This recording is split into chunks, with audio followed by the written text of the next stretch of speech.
Nós queremos, Senhor, um coração. Graça e paz, amados, bom dia, boa tarde, boa noite, dependendo do momento em que você estiver aí nos assistindo. Sejam bem-vindos novamente ao nosso canal e nesse momento eu gostaria de estar compartilhando com vocês mais uma palavra que Deus tem ministrado no meu coração como servo e que eu gostaria de compartilhar com toda a igreja. Por isso eu convido você agora a estar fechando os seus olhos aonde você está para falarmos com o Pai. Amém?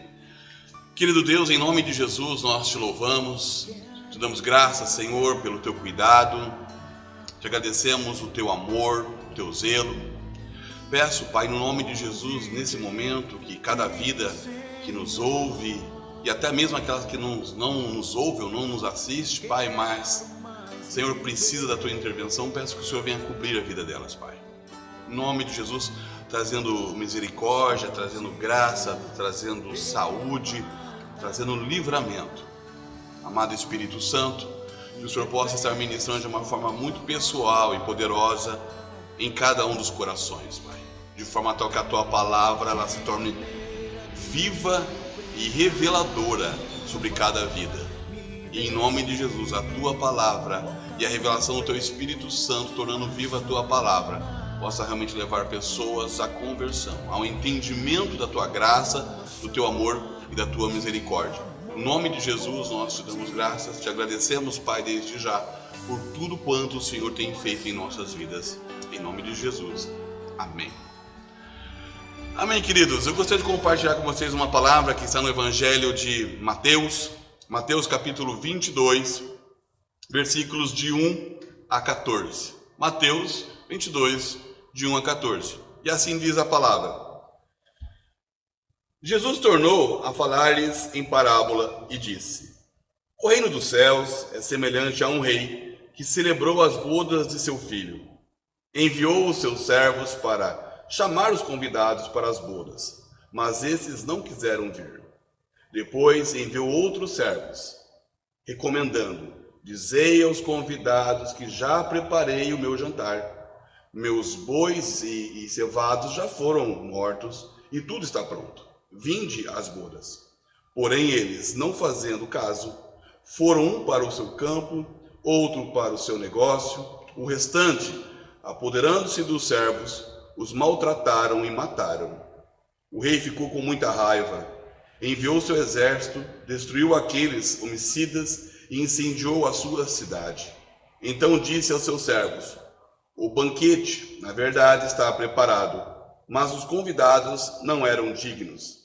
Ide às encruzilhadas e convidai para as bodas a todos os que encontrardes. E saindo os servos pelo caminho, ajuntaram todos quantos encontraram, tanto maus como bons. E a sala do banquete se encheu de convidados. Mas quando o rei entrou para ver os convidados, notou ali um homem que não estava trajado com vestes nupciais. Perguntou-lhes: Amigo, como entraste aqui sem veste nupcial? Ele, porém, ficou calado. Disse então o rei aos seus servos: Amarrai-o os pés e mãos e lançai-o para fora, nas trevas, onde haverá pranto e ranger de dentes. Pois muitos são chamados, mas poucos os escolhidos. Amém, queridos? Eu imagino que a maioria de vocês já conhece essa citação aqui do Evangelho de Mateus. E somente para dar um contexto, é uma parábola, e somente para dar um contexto breve, o que diz a parábola, traduzindo, interpretando a parábola de uma forma macro, o Senhor está falando, quem fala, o rei é o Senhor, tá? O rei é o Senhor, nosso Pai, e ele está falando acerca das bodas do seu filho, da festa que ele tinha programado pela vida do seu filho, em relação à verdade e à salvação da igreja. Então vamos comemorar essa salvação, vamos comemorar essa vida nova. E ele chama então os seus convidados, que os seus convidados são os seus servos, aqueles que têm a identidade, aqueles para quem Jesus veio primeiro, que no caso aqui especificamente é o povo judeu. E nós encontramos aqui diversos comportamentos deste povo que foi o primeiro a ser convidado, mas que não fizeram caso do convite. Em determinado momento, o Senhor, ele determina que aqueles que mataram os seus enviados, eles também fossem mortos.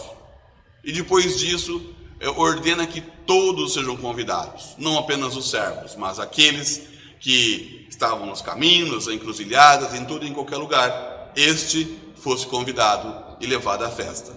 E estava na festa o Senhor, o filho, aquele que estava sendo o motivo da festa, o filho estava na festa, estava tudo certo, tudo bem. Há um momento em que o pai entra e observa que um dos convidados, no meio da multidão, está sem as vestes nupciais. E daí conclui-se o texto e conclui-se também a direção. Mas eu quero trabalhar um pouco esse texto conosco nesse dia, trazer uma meditação, uma provocação pessoal a nós como filhos e como igreja. Amados, eu estou falando aqui nesse momento, primeiramente, a igreja, aqueles que já têm o Senhor Jesus como o Senhor Salvador e que deveriam estar vivendo uma vida de Deus, uma vida abençoada. Mas nós observamos, amados, que o ser humano, ele é, por tendência, uma pessoa egoísta. E não apenas isso, A graça de Deus, muitas vezes, ele é convertida em religiosidade. Então, aquilo que o Senhor fez por mim e por você, para que nós tivéssemos uma nova vida, em muitos momentos passa a ser exatamente aquilo que vai nos matar. No caso aqui, o Senhor fala com os seus conservos, para que convide os seus servos, para que vá convidar os seus servos para a festa do seu filho. Era motivo de festa, é motivo de alegria. E ali está falando de um rei, ou seja, aquele que governa, aquele que tem autoridade, aquele que determina a direção, o destino de um reino. Mas perceba, meu amado, que na verdade o povo estava pouco se importando com o rei.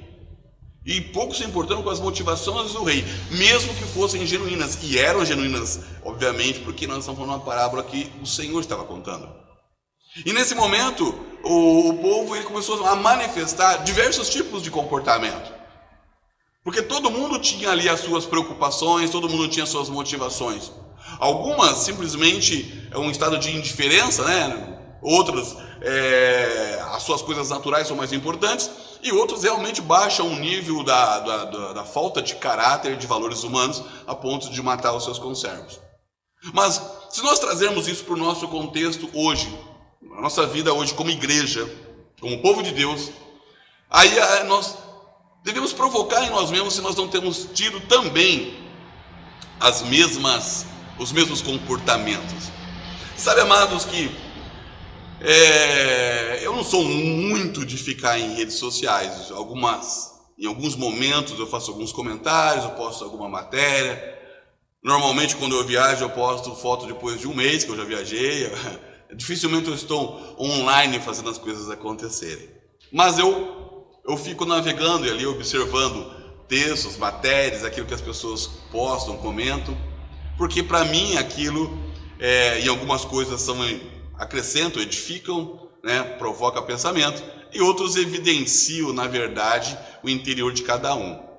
E eu tenho observado muitos cristãos num total estado de desespero por causa da pandemia que o mundo hoje está vivendo. A ponto de, na verdade, dar muito mais ênfase à morte do que à vida. Parar para ouvir, na verdade, o mundo. E quando eu falo isso, parar para ouvir o mundo, eu não estou falando de não ouvir os entendidos de verdade, os médicos de verdade, aqueles que entendem do processo com relação a questões sanitárias, de cuidado natural e de cuidado humano, com relação a como evitar contágio de determinada patologia, se possível, Se existe algo que pode ser feito, o que eu tenho que fazer? Não estou falando disso. Isso seria imprudência. O homem de Deus ele tem que ser prudente, mas também não tem que ser covarde. Não tem que ser uma pessoa amedrontada pelas coisas do mundo. E nesse momento eu tenho observado muitos cristãos com muito mais medo da morte do que o próprio incrédulo. O incrédulo tendo esperança, tendo expectativa, e o cristão, entende-se, cristão deveria, que é o nominal, é aquele que está dentro da igreja, é aquele que diz ser cristão, mas na verdade, na hora que a situação se abate sobre a vida dele, ou sobre o mundo, entra em estado de desespero. E até inclusive começam a utilizar textos bíblicos para justificar esse tipo de comportamento. Tipo, fique em casa como um movimento mundial e ninguém para perguntar por quê. De verdade, eu estou falando à luz da palavra, não estou falando de homens, não. Mas ninguém para perguntar por quê. E aí fique em casa, e como todo mundo começa a gritar, não, a igreja é a casa de cada um, sim. A igreja de verdade, a igreja do Senhor, a igreja, aquele que é povo de Deus de verdade, não aquele que congrega, não aquele que vai para dentro de um templo, mas aquele que realmente faz diferença. É aquele que dá fruto, é aquele que evidencia transformação, é aquele que manifesta graça, é aquele que leva a palavra do Senhor para as pessoas, é aquele que realmente transpira a presença de Deus, comportamento de Deus, e realmente deseja viver aqui na terra tudo o que Deus propõe como filho de Deus. Isso é igreja. Mas a partir do momento em que a igreja do Senhor gasta mais energia, gastar muito mais a sua capacidade intelectual, raciocínio, pessoas extremamente inteligentes, escrevendo textos enormes na internet para justificar o fato de estar confinado dentro de casa sem pensar na ótica bíblica, isso é extremamente preocupante. E quando eu falo isso, eu não falo sobre a questão de não concordar com linha X ou linha Y. Eu estou falando palavra de Deus. Estou falando daquilo que Deus nos revela como igreja. A igreja, muitas vezes, ela tem um comportamento muito mais inadequado em frente às dificuldades do que pessoas que não conhecem a Jesus. Este momento é exatamente um desses momentos aqui no Evangelho de Mateus. Na verdade, o Senhor está falando com a igreja dele, o povo dele. E entenda-se, teólogos de plantão, nós estamos falando de judeus. Aquele para quem o Senhor veio primeiro. Aquele para quem o Senhor sonhou como uma menina dos olhos de Deus. Este povo, ele veio sendo preparado e separado por Deus durante muitos anos para manifestar a glória do Senhor, para manifestar a graça do Senhor, manifestar o cuidado do Senhor. Todavia, esse zelo, esse cuidado, essa atenção, não houve a reciprocidade do povo para com Deus. Porque, na verdade, o povo passava a entender, humanamente falando, que a impressão é que o Deus tinha obrigação de abençoá-lo, porque ele era o povo. Sabe, tem muitas pessoas hoje dentro de igreja, dentro do contexto de vida cristã, que estão muito mais fundamentadas, muito mais estabilizadas nas suas funções do que na sua identidade espiritual. Pessoas que têm prazer e orgulho de dizer, não, eu sou ministro do Evangelho, eu sou intercessor, eu sou líder de jovens, eu sou líder de adolescentes, sou líder de ministério infantil, sou líder de célula, sou supervisor de célula, eu sou pastor, eu sou apóstolo, eu sou bispo, sustentado nisso, em títulos de poder, do que no chamado da autoridade, do que na identidade que nós deveríamos estar desenvolvendo como igreja e vivendo como igreja, que é ser filhos de Deus e manifestar graça de Deus. Porque uma coisa é poder e outra coisa é autoridade. O Senhor nos deu autoridade. Autoridade sobre principados e potestades, sobre todas as hostes infernais. E quando nós temos autoridade, humanamente falando, nós acabamos recebendo da instituição local do qual a gente pertence poder, ou seja, poder humano, reconhecimento humano. Mas a autoridade, ela vem de Deus. A autoridade tinha sido dado para o povo de Israel, para que eles fossem menina dos olhos de Deus, um chamado de Deus para o povo de Deus, para trazer graça de Deus sobre o mundo. Era este o propósito inicial. Só que a todo momento, quando Deus tentava tratar com Israel também, ele se voltava contra o próprio Deus, porque eles estavam muito ocupados com as suas coisas. Isto aqui é a identidade de Israel, é o povo judeu, está aqui. Os servos da palavra de Deus, a qual o Evangelho de Mateus cita, é o povo de Deus. Era para ser. Veio primeiro para ele.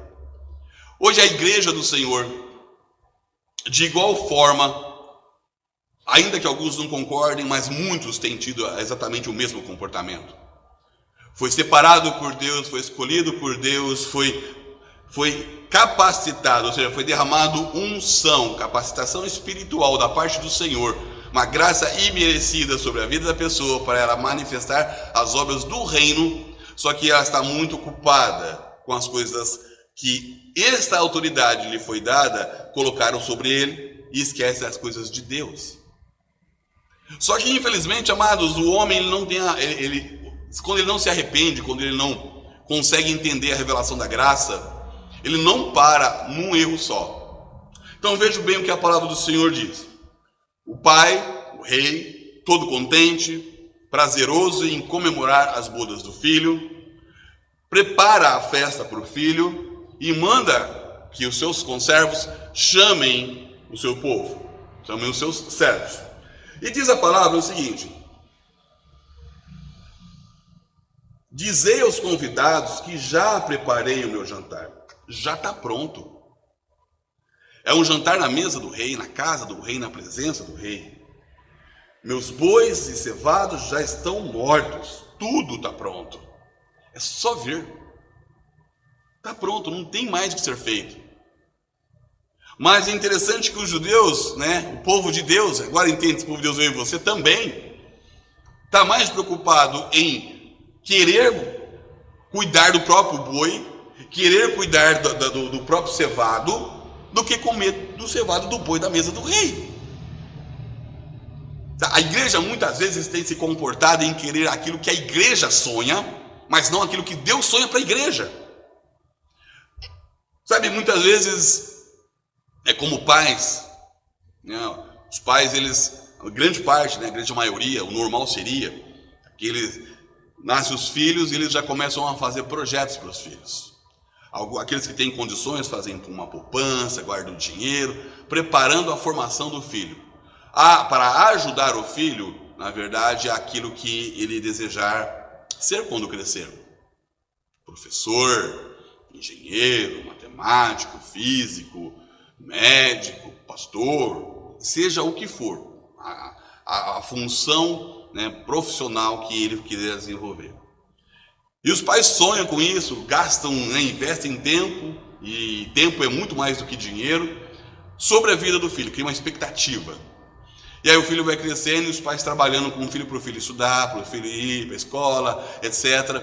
E depois, todo o filho já está em idade de escolher uma profissão, de escolher uma formação para depois uma profissão, ele simplesmente abandona tudo e fala que não quer nada, fala que vai tentar se descobrir, vai tentar se achar, se encontrar, e todo o tempo e todo o dinheiro que o pai gastou, investiu nele, já estava pronto, o filho só tinha que pegar e debaixo da direção do pai, o pai ajudando, porque o pai não vai dizer para o filho, você vai ser médico, uma questão natural. O filho ele vai ter que ter essa aptidão, mas depois os pais gastam energia, tempo, vida para preparar, para ter condições de ajudar os filhos a ser aquilo que eles gostariam de ser. Eles descobrem que o filho não quer ser nada. Não quer ser nada não. E aí continuam vivendo na casa dos pais, de qualquer jeito, vivendo uma vida totalmente despreparada, desmotivada, sem propósito. O pai tinha tudo, toda a condição, trabalhou, preparou para entregar para o filho aquilo que o filho precisaria ter para ser um homem vencedor, uma mulher vencedora. Só que daí o filho decide não vencer. E a vida, toda aquela energia que foi gasta, é perdida em cima de uma expectativa que foi formada em cima dos filhos. O pai, ele formou expectativas e sonhos sobre minha vida, sobre a sua vida, como filhos e como igreja. E realmente foi pago, foi investido um alto preço sobre minha vida e sobre a sua vida. O banquete já está pronto, já está preparado. O banquete já está pronto, preparado também para o povo de Israel. E qual foi a reação? Qual foi a devolutiva? Como foi que este povo reagiu quando então o Senhor falou, está tudo pronto, só vem aqui comer. Já está entregue aqui, é só sentar e vamos curtir a festa. A vida do meu filho para vocês, senta aqui comigo. E os filhos, então, ou seja, a igreja, os servos da igreja, começam a falar: olha, eu estou muito ocupado, eu não tenho tido tempo para isso, olha, eu tenho bois para cuidar, eu tenho terreno para cuidar, eu tenho casa para cuidar, eu tenho filhos para cuidar. Hoje, quantas pessoas escolhem o domingo? Vamos imaginar o domingo no horário do culto, para poder lavar a roupa, para poder sentar com o filho para fazer dever de casa. Escolhe o domingo no horário do culto, para poder estar fazendo algo que já devia ter feito a semana toda. Mas no domingo, no horário do culto, de repente a pessoa tem aquele momento de lucidez, uma falsa lucidez, espiritual, de que precisa resolver alguma coisa na vida dela. E fala: não, hoje eu não posso ir para o culto. Ou a pessoa trabalhou a semana inteira. E glória a Deus se você está trabalhando a semana inteira. Amém por isso. Mas trabalhou a semana inteira, aí chega no domingo, horário de culto. Aí a pessoa fala: estou tão cansado. Não dá para eu ir lá me encontrar com o pai. Não dá lá para eu comer da mesa. Não dá lá para eu participar da mesa. Estou muito ocupado. Fala lá para o rei que infelizmente eu não vou conseguir hoje lá. E deixa de comer, deixa de participar, deixa de estar junto, deixa de congregar. Você sabe que a palavra congregar, meu amado, ela tem sido um grande calcanhar de Aquiles na vida de muitas pessoas. Porque o espírito de rebeldia, o comportamento rebelde, o espírito de autossuficiência que tem atuado na vida de muitas pessoas, inclusive cristãos, tem convencido as pessoas, convencido os cristãos, de que não é importante congregar. Não precisa, a igreja sou eu, então eu não tenho que congregar. E a própria palavra nos exorta, nos chama atenção, onde nos afirma que nós não devemos deixar de congregar. Só que nós esquecemos essa afirmação do apóstolo Paulo e nos voltamos àquilo que a gente acabou de criar para nós mesmos. E começamos a nos afastar. E é claro, meu amado, se eu estou perto de Deus, se eu tenho a presença de Deus na minha vida, as minhas ações, as minhas reações vão ser de Deus. Quando eu começo a tomar ações e tomar atitudes e posturas e comportamentos que não são de Deus, é porque eu estou longe de Deus. Quanto mais perto de Deus, mais da graça dele vai estar sobre mim. E isso não vai me tornar um super crente, isso vai me tornar mais filho. Ou seja, toda vez que eu tiver que tomar uma decisão, pensar que tiver em falar uma palavra, eu vou lembrar daquele que está me ensinando todos os dias, o Pai, porque eu estou perto dele. E como é que o Pai faz? Como é que o Pai faria? O que o Pai espera? Agora, se eu estou longe, é exatamente o filho que está longe dos pais. Os pais ensinando os filhos, explicando o caminho correto a ser tomado, explicando o caminho correto a ser usado, explicando o caminho correto que não é para ser desviado. E o filho está muito mais perto do canal do YouTuber, do Facebook, do Instagram, do Telegram e assim todos os demais que vão aparecendo, ouvindo pessoas fracassadas, manipuladoras de opinião, porque não são influencers, são manipuladores. Porque se você pega uma informação sustentada na sua própria opinião, na verdade você está manipulando as pessoas para acreditar na sua opinião e não nas Sagradas Escrituras. Eu estou falando algo para vocês agora sustentado na palavra.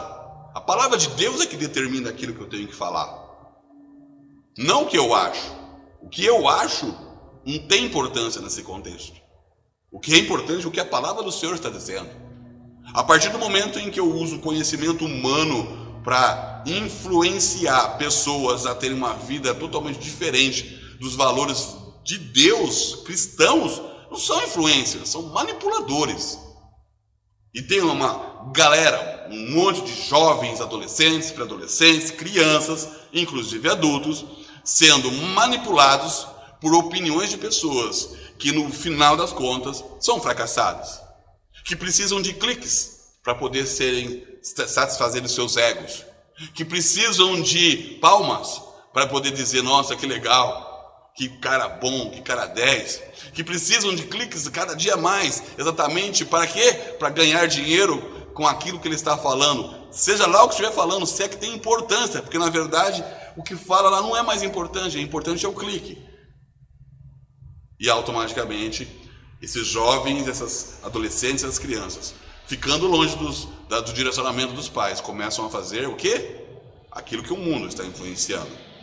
Aquilo que, na verdade, o espírito maligno sobre este mundo direciona jovens, crianças, adolescentes e adultos a estarem fazendo. Então, os pais falam: olha, filho, filha, por favor, conforme diz a palavra, você tem que honrar pai e mãe. Então, honra pai e mãe. E aí, o que os jovens fazem? Eu sou livre, eu tenho independência, eu tenho liberdade, eu tenho minha privacidade, não pode ficar olhando meu Facebook, meu WhatsApp. Quem diz isso? A palavra de Deus? Não. A palavra de Deus não diz isso. Filho é filho e tem que ter comportamento de filho, tem que ser sujeito a uma autoridade que é o pai e a mãe. Na ausência do pai, a mãe, na ausência da mãe, é o pai, na ausência dos dois, é aquele que é responsável por ele. Ponto. Não mudou. É um estado de governo da parte de Deus. Aonde não há governo, não há ordem. Aonde não há ordem, há desordem, bagunça, caos. E automaticamente o fruto do caos é a morte e destruição. E quebra de valores e de princípios. Sempre. Não muda.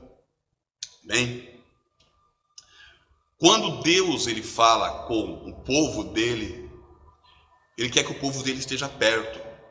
Meu amado, quanto mais perto de Deus, mais eu vou estar em comunhão de verdade com ele.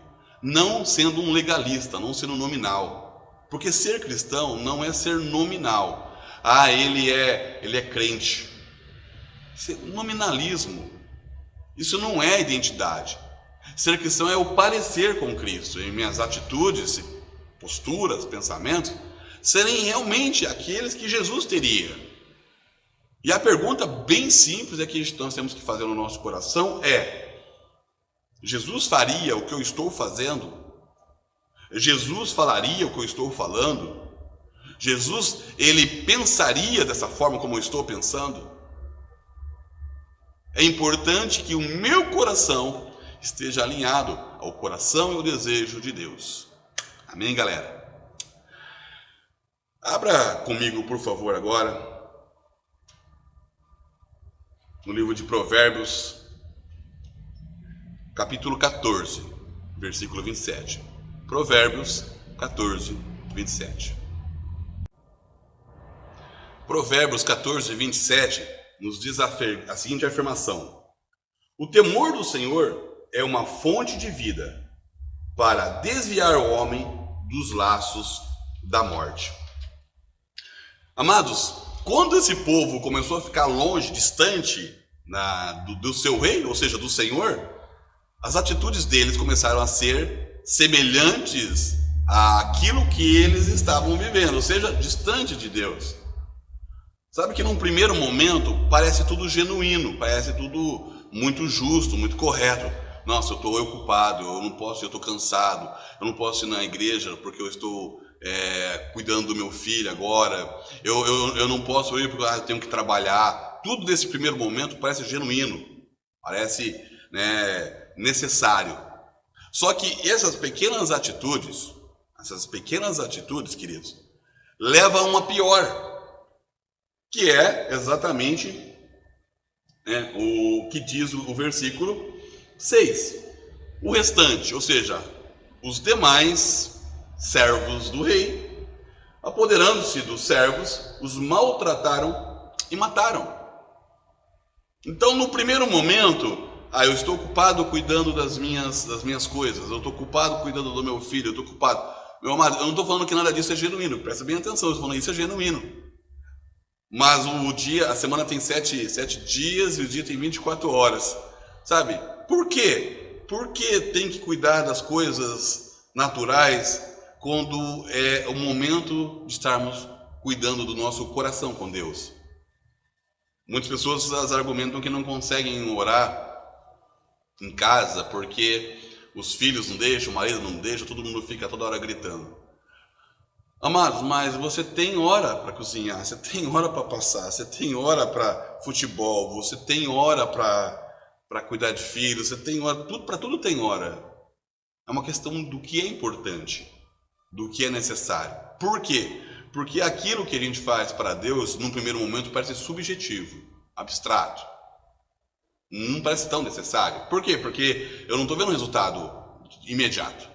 Se eu vou lá descansar, eu estou descansando. Estou vendo o resultado? Natural, mas estou. Se eu tenho que cozinhar, estou cozinhando. Se eu tenho que estar com o filho, estou vendo o resultado de estar com o filho. Legal. Mas estar com Deus é subjetivo.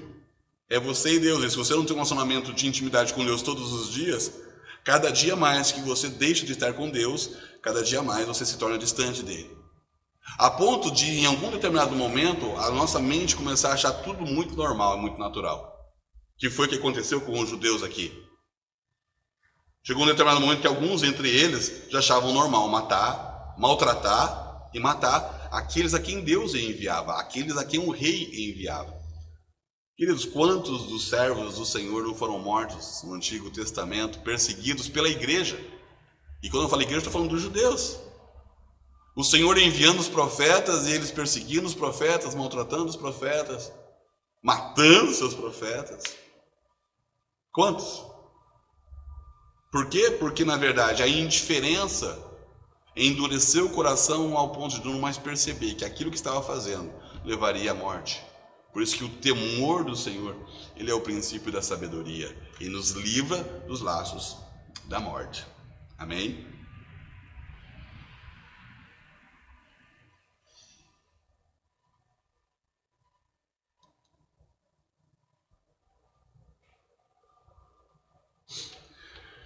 É interessante que nós só começamos a nos afastar de Deus quando a gente começa a imaginar que Deus ele não nos ama. Ah, Deus não me ama. Eu pedi e Deus não fez. Ah, eu orei e Deus não fez nada. Sabe, infelizmente, né, trazendo o natural para o espiritual e vice-versa, infelizmente nós acabamos agindo com Deus da mesma forma como nós agimos com pessoas. Então, se eu peço alguma coisa para alguém naquele momento e a pessoa naquele momento não pode fazer, eu já começo a achar que aquela pessoa não me ama. Mas talvez aquela pessoa não pôde fazer simplesmente porque não daria para fazer de verdade. Ou ela, na sabedoria dela, percebeu que se ela fizesse, na verdade, ela não estaria te ajudando, mas te prejudicando. Quando um filho pede algo para o pai, e o pai ou a mãe, e o pai e a mãe não dá, e o filho fica embirrado, fazendo graça, manha, fazendo chantagem emocional. Por quê? Porque o pai ou a mãe não deu. Mas se o pai e a mãe não deu, tem uma razão, tem um motivo incutido por trás, seja lá qual for. Só que o filho não quer entender, porque ele entende que ele só entende que ele é amado se o pai e a mãe fizer o que ele quer. Por isso que tem muitos cristãos usando exatamente da mesma articulação ou manipulação com Deus. A Deus, ele não fez o que eu queria. Eu orei dessa forma, ele não fez da forma que eu queria. Meu amado, deixa eu falar uma coisa para vocês. Nós fomos chamados por Deus, para Deus, fomos ganhos pelo sangue de Jesus. Foi pago um alto preço para mim e por você. Não para que nós vivêssemos a vida que a gente sonhou, mas que a gente vivesse a vida que Deus sonhou para nós. E a vida que Deus sonhou para nós é muito melhor do que aquilo que eu sonhei, porque os planos de Deus para nós são muito maiores e muito melhores. Os nossos planos são falíveis, são insensatos, são fracos, são pequenos, mas não os planos de Deus. Os planos de Deus são fantásticos. Só que eu quero aceitar a Cristo, viver com Deus, e quero que Ele faça em mim aquilo que eu quero que Ele faça em mim, e não aquilo que Ele sonhou para mim. Eu começo a brigar com Deus. Quando eu começo a brigar com Deus, na verdade, eu estou me rebelando, igual um filho se rebela com o pai. O pai pede, o filho não faz, o pai fala, o filho não obedece, o pai fala, o filho quer falar mais alto, no mesmo comportamento. Por isso que quando eu entendo o que é temor, eu entendo o que é governo, eu entendo o que é autoridade, e que governo e autoridade, ele precisa ser respeitado, honrado, automaticamente eu também começo a ser abençoado. A palavra do Senhor nos afirma no Evangelho de Lucas, capítulo 7, 47, o seguinte: por isso eu te digo que os seus muitos pecados lhe são perdoados, porque muito amou, mas aquele a quem pouco é perdoado, pouco ama. Isso o Senhor falando, né, para a mulher que se derrama na presença dele e chora, e pede perdão, e fica ali insistentemente, vencendo barreiras religiosas, vencendo culturas religiosas, vencendo os seus próprios medos. E ele fala para ela, olha, os seus muitos pecados foram perdoados. Por quê? Por que seus muitos pecados foram perdoados? Porque você, na verdade, está expondo os seus muitos pecados. Você reconhece o pecado. Amados, para eu ser perdoado, eu preciso reconhecer o pecado.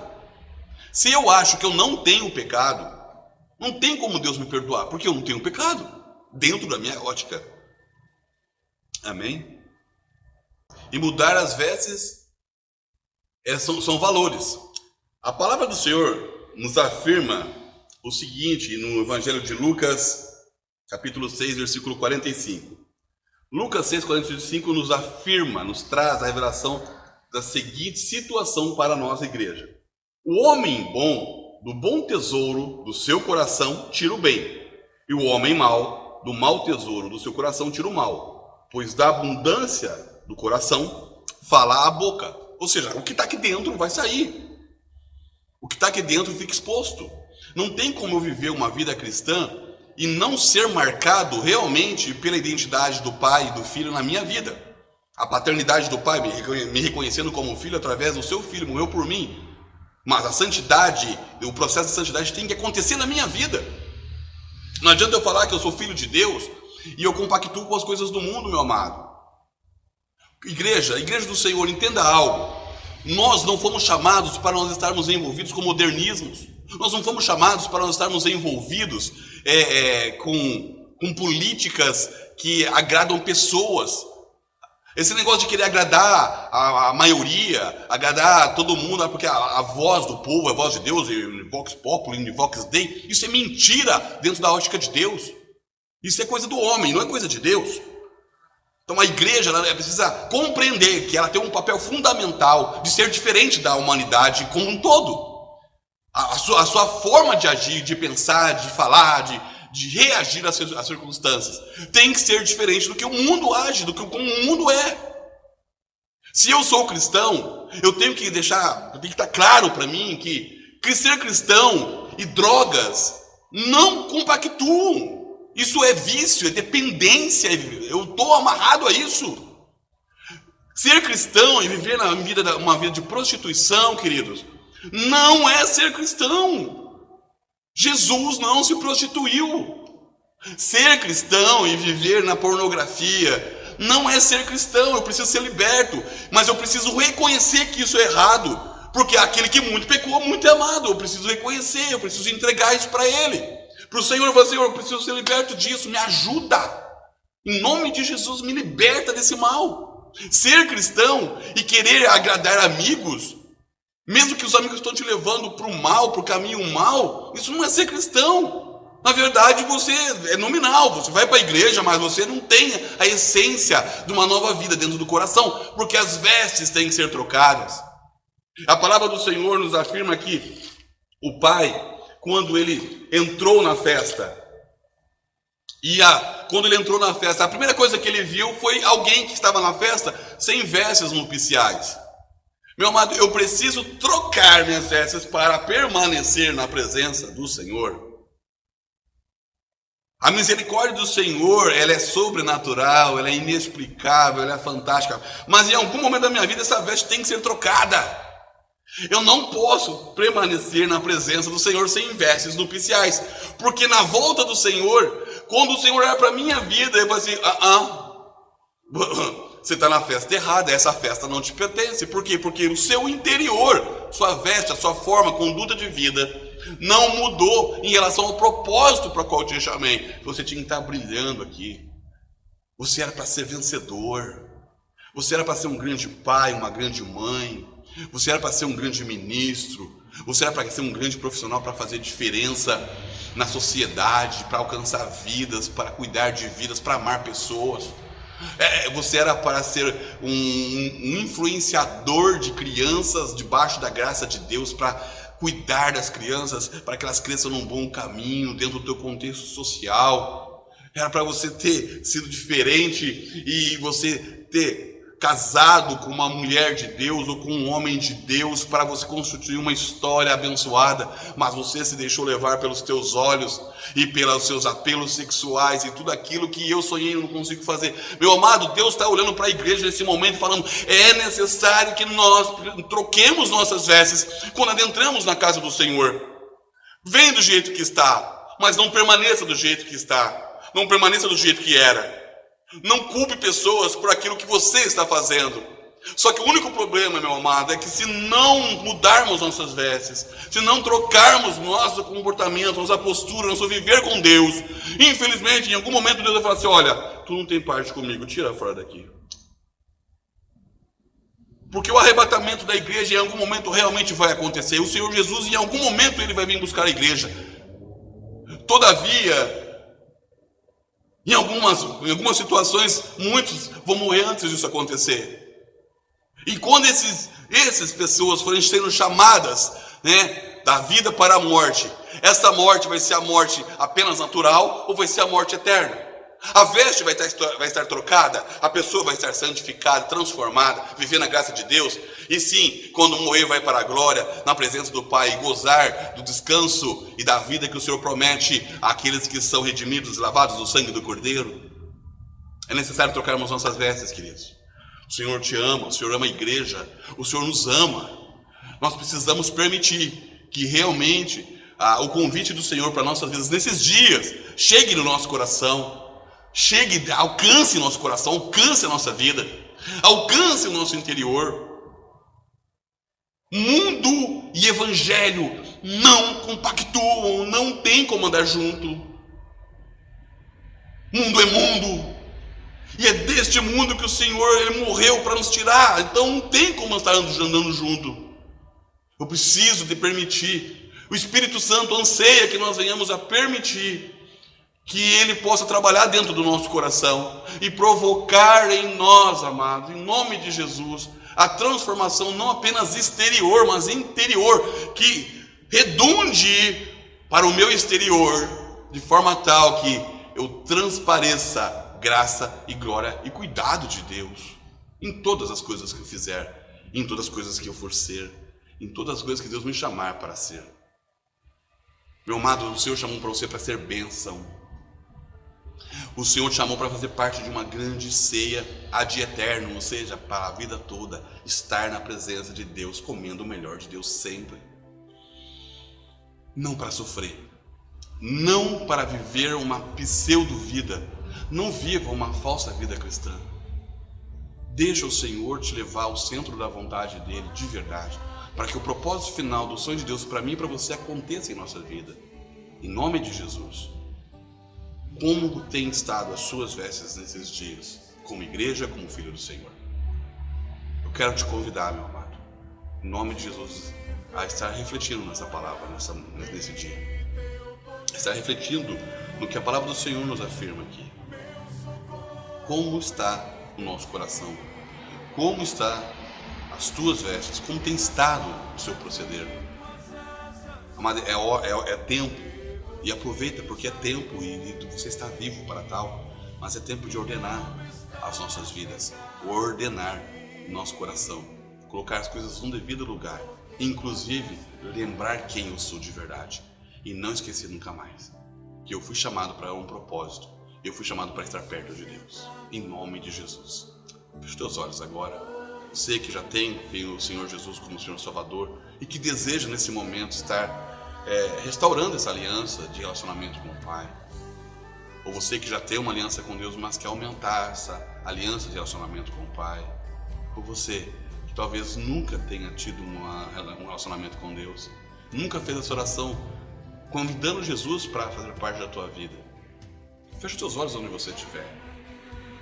Permita que o Espírito Santo ministre isso no seu coração. Meu amado, é com muito amor e muito temor no meu coração que eu falo isso para ti. O Senhor Jesus te ama e nesse momento Ele está aí junto contigo, manifestando a graça do cuidado dEle. se você assim reconhecer e permitir que Ele te alcance. Amém? Em nome de Jesus, fecha teus olhos agora. Senhor, em nome de Jesus, querido Deus, nós te louvamos, Pai, por esse dia. Te damos graças, Senhor, pela oportunidade da vida nessa terra, pela oportunidade de compartilharmos a Tua palavra, de podermos falar da Tua graça, do Teu amor.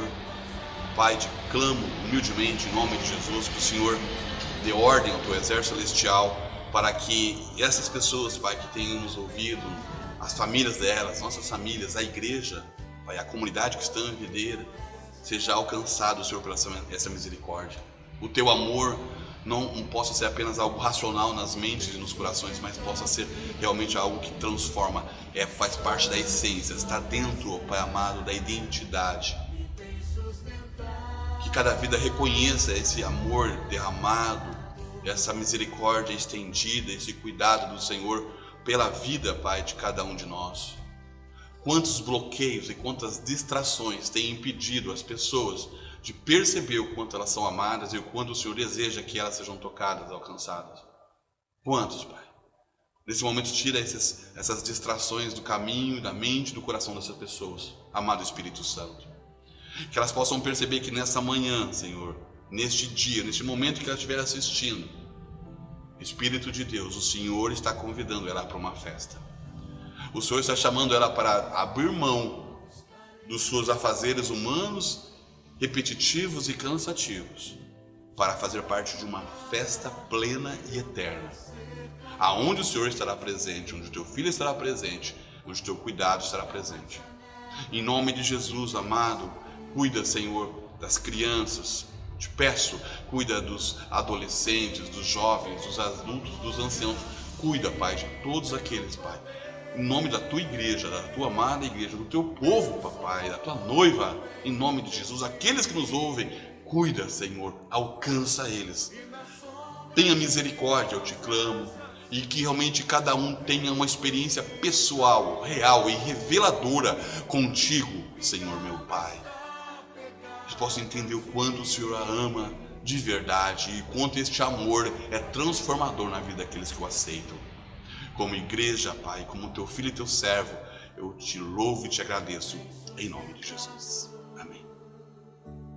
Amém, amados. Deus abençoe. Tenha uma ótima semana, um ótimo dia, que vocês possam estar na bênção, na graça do Senhor, com seus familiares e com o Senhor. Lembre-se, o Senhor está chamando você para uma festa que tem começo, mas não tem fim. Participa dela. Deixa o Senhor realmente inserir dentro de você esse espírito de viver em festa na presença do Pai. Amém? Deus abençoe. Caso você deseje conversar, bater um papo, trocar alguma mensagem, fique à vontade. No final do vídeo vai estar lá o telefone, o WhatsApp, e você vai ter a liberdade ali de conversar e falar o que você bem desejar.